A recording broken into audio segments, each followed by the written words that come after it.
Γεια σας και καλώς ήρθατε στο Kiki Crochet.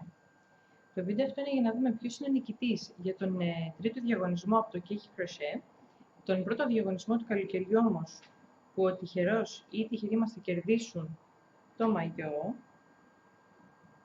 Οπότε αυτό που θα κάνουμε τώρα, θα πάμε να βάλουμε τους αριθμούς για να διαλέξουμε ηλεκτρονικά ποιος θα είναι ο νικητής. Οι συμμετοχές ήταν συνολικά 100.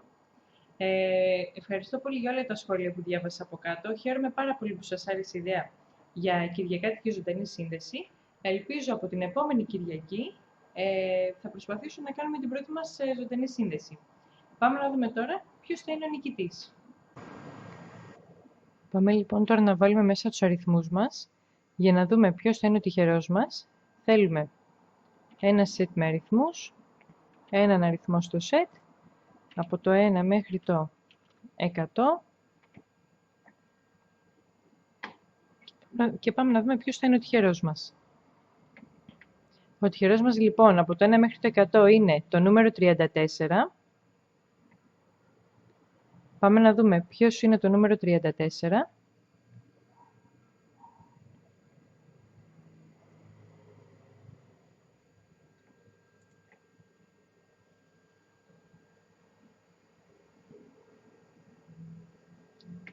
Το νούμερο 34 λοιπόν είναι η Ζέτα Παπ. Ζέτα, συγχαρητήρια, κέρδισε το μαγιό.